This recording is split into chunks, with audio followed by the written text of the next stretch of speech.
Welcome to the Modern Day Pioneer podcast. I am so glad you're here. If you're new to this space, I hope that you feel welcome and home. This is a space that is designed especially for women who are working to discover who they really are, women who are leaving high demand religion, women who have overcome and survived abuse. This is your space. It's here where we have real conversation, where the illusion of perfection is not even a part of our conversation. I promise to be genuine, authentic, and real with you.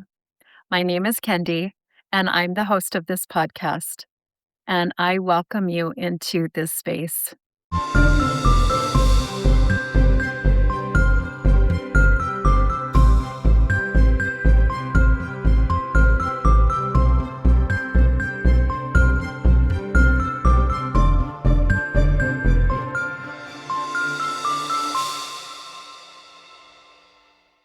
I am so excited that we are now entering season 2 for the Modern Day Pioneer podcast.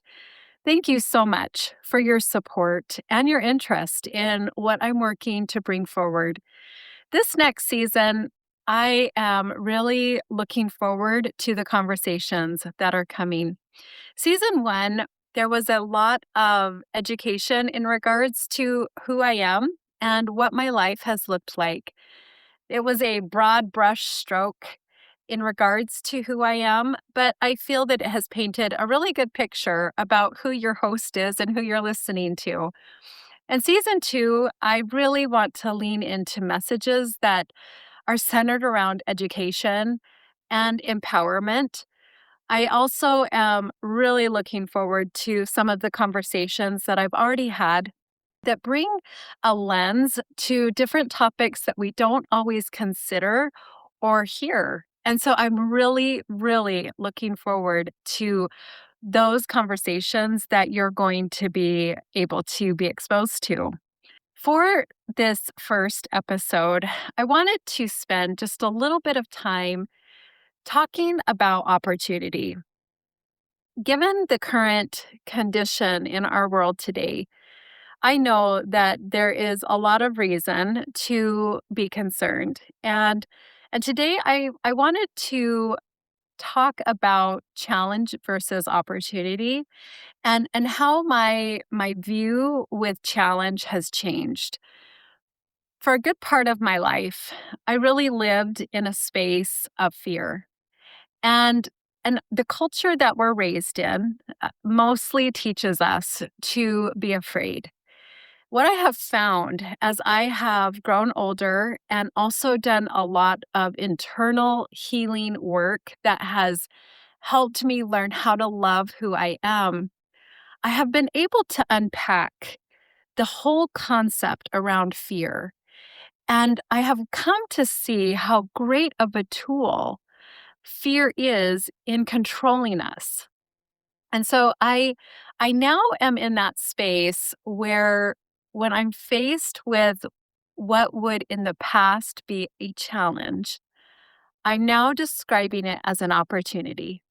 And I want to share two things that have happened to me recently where that initial programming that I have been raised with and had almost all of my life, I've seen it as a challenge. I was able to reframe it, and I'm seeing it as an opportunity.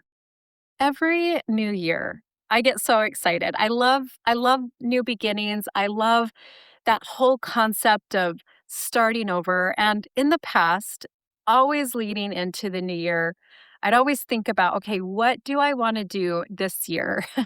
What are those goals? And my goals were usually very similar from year to year, and they tend to revolve around my body and reading and education. But as I've grown older, I my practice in regards to each year sitting down and writing out my goals has changed significantly. And as I was heading towards this new year, I was thinking, what do I want to do? And what do I want my practice to look like in regards to what I know I need to focus on this year. And I listened to this woman who shared an idea of what she did each year as she came into the new year. And I loved it so much that I put it into practice this year. What she did was on the winter solstice, she wrote out 13 intentions for the year. 13 things that really mattered to her that she really wanted to have happen. And each night leading up to the first, she would burn one of the intentions without knowing what she was burning. And then on New Year's Day, she would have two intentions and she would choose one and burn it. And the one that was remaining was the intention that was meant for her to focus on that year. To me, I thought that was such a beautiful practice, and I decided I was going to do that. And so I sat down one day leading up to the winter solstice and I really thought about the things that were on my heart, the things that I really wanted to bring about this next year. And I wrote them down. And I cut each one of those intentions into a slip of paper. I folded it up and I put it in a dish. And each night I would pick one of those pieces of paper and in a very symbolic way, I burned whatever was on that paper without knowing what I was burning. And I was very anxious. It was very much like Christmas when I was a child, where I just couldn't wait to see what was going to be my responsibility for 2026. Now, leading up to this, I have entered a space, and I've talked a little bit about this in regards to my children, how we are not in a space right now that I ever thought we would be when I was raising my kids.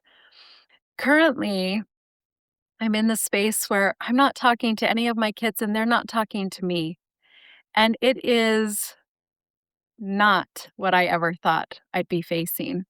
And so as I sat on the floor on January 1st, and I burned that one intention that was left and opened up the remaining. The one that was left stated, "Let go of my kids completely." And when I read that, it shocked me. And using that word shock, it literally pushed me back in my seat. I mean, I was stunned that out of all of the intentions, that this was the one that I was to work on this year.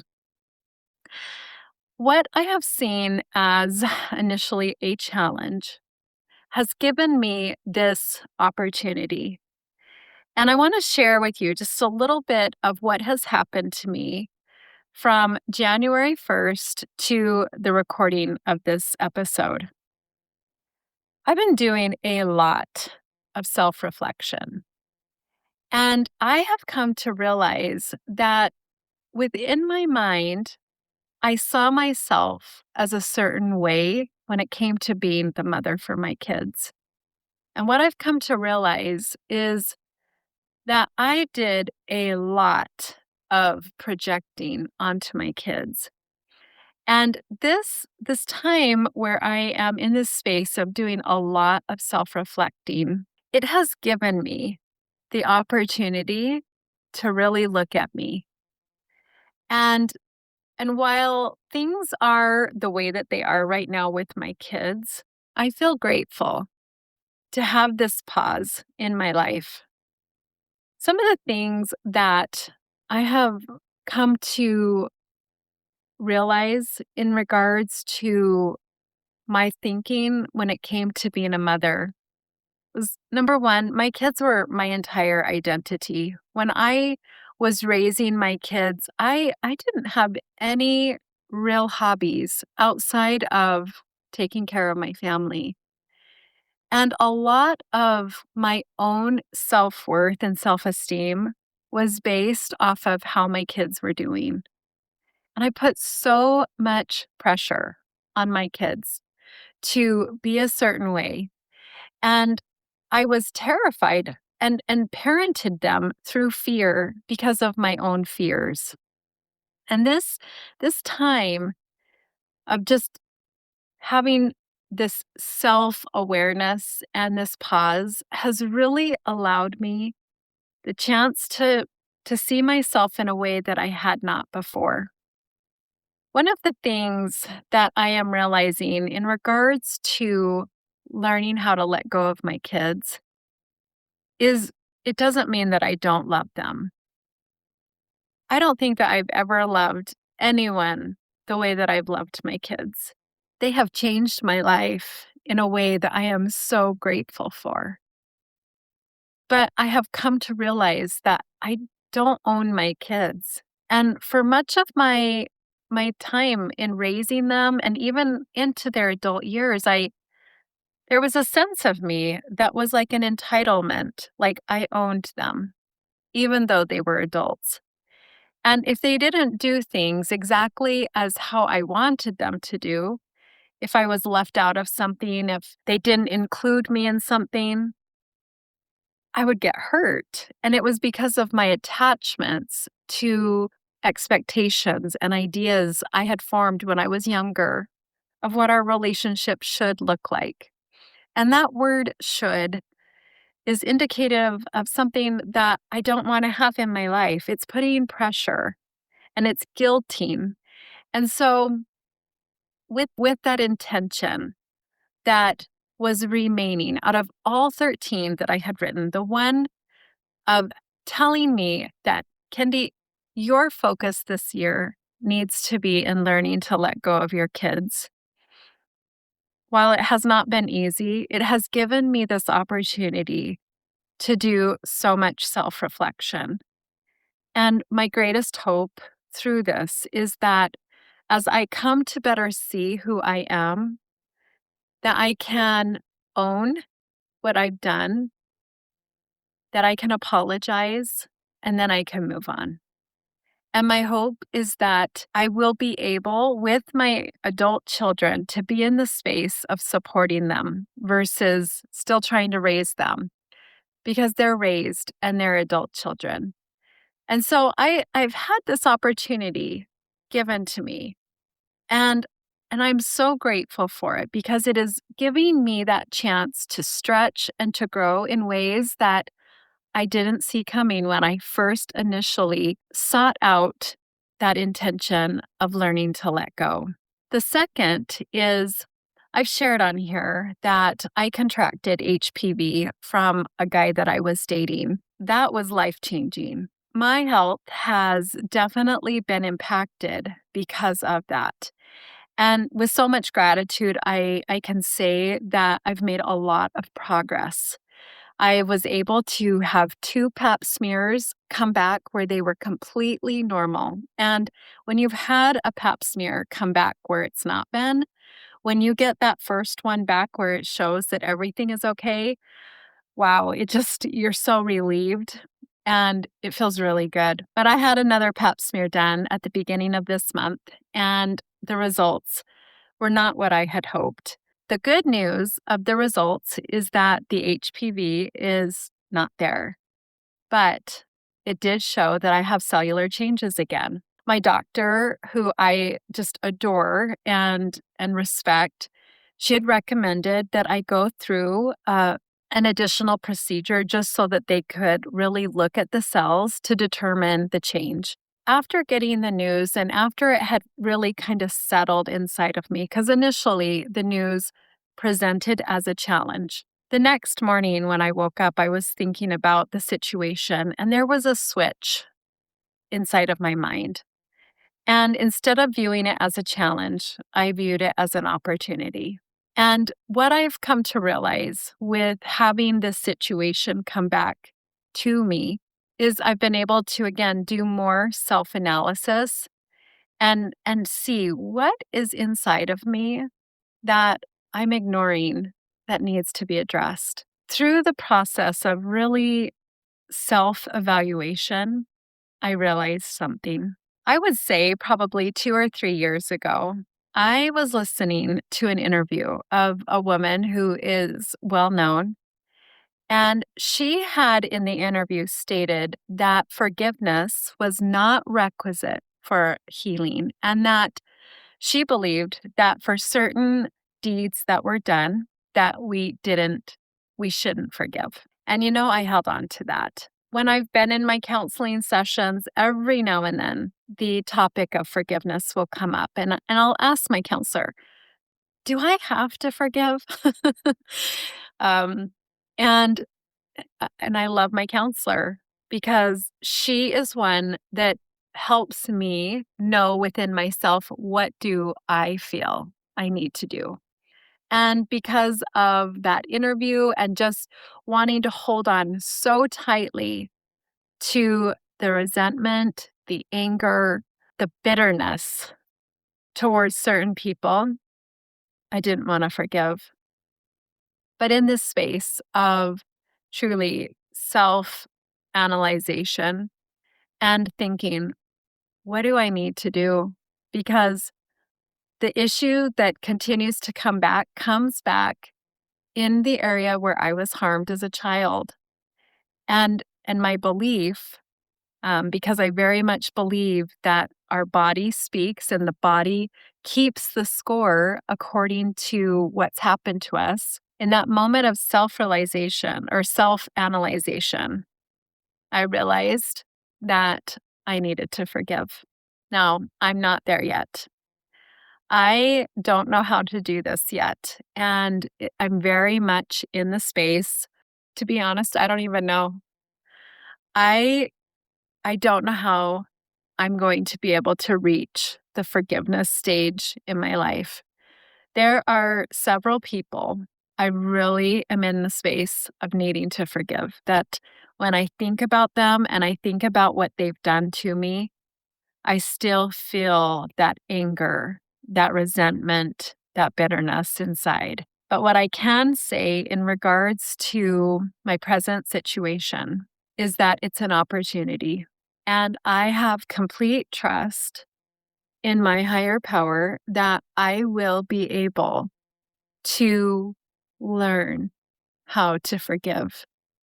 And I have had enough experience with forgiveness in the past to know that it will lift a burden that I have been carrying that I don't need to, that I believe is impacting my health.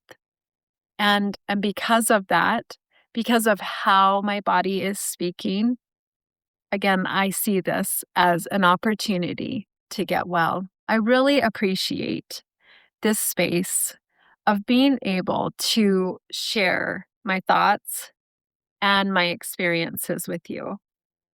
And I share them hoping that they help. I say this all the time, but it really is the truth. I felt so alone in my life for almost all of my life. With the abuse that I had suffered as a child, the acting out, I myself participated in because of what happened to me and not understanding it. And then having a label placed upon me that I was this really bad person. I dealt with so much shame, so much self-loathing, and I couldn't talk to anyone about it because within the culture I was raised in, we didn't talk about what really was going on. We always had to paint this picture that everything was perfect. And for much of my life, I really tried to look perfect. That does not serve us well. Well, it hasn't served me well. And because of that, it's one of the biggest reasons why I am in this space. I really feel that whether you believe in a higher power, in God, whether you do or you don't, for myself, I have felt compelled to speak and to share, to be transparent in an attempt to help other women. As we look at the world today, the reason I share these two things with you in regards to the opportunity that I have in learning how to let go, and then also the opportunity in learning how to forgive. I want to ask you a question. What are you facing right now that potentially is a challenge for you? And is there a way that you can turn it and it become an opportunity? How can what you're facing enhance your life and your growth? When we look at our experiences and we see them as an opportunity for us to grow, that is an empowering stance and it changes us and it gives us the momentum and the determination to do what must be done to grow with this opportunity. I am so grateful to be alive at this time, to be in the space where, while all around me, it seems I am surrounded by fear, and yet I do not fear. I am so grateful to be in this space where I am surrounded with love. And because of that, I share that feeling of love and I trust. And it is with that that I share this with you. I am so grateful to be in this space. And I know that I say I am so grateful a lot, but I really have grown with my gratitude. And I cannot say thank you enough. Thank you to my higher power who has helped me more than I even recognize. Thank you to you in your walk, in your faith, in your belief, in your courage to do things that others could not. As women, we have such an opportunity to make a difference in this world. The systems that many of us have come from, many of them are crumbling while they try to pretend that they are not. And the reality is that as women, when we step into our power, when we really come to see who we are, I know that we are going to change this world for the positive. As women, we have natural gifts, gifts of leadership, gifts of love, gifts of encouragement, of building others up. And that is what this world needs. I so appreciate you being here and for taking the time to listen to this podcast. If what I share here resonates with you, please love, share this podcast. I would be so grateful. I hope that as we continue to move forward, that each of you will have that awareness about yourself, that you have value, that you have worth, and that you deserve love. Each of us deserve that. And so I share this with you, and I share it with so much love. I extend to you, as my friends, as my sisters, the love that is in my heart. And with so much care, I say, I love you. And I hope that until we speak again, that you have a beautiful day, a beautiful week, and that no matter what, you always take care. Until next time, goodbye, my friends.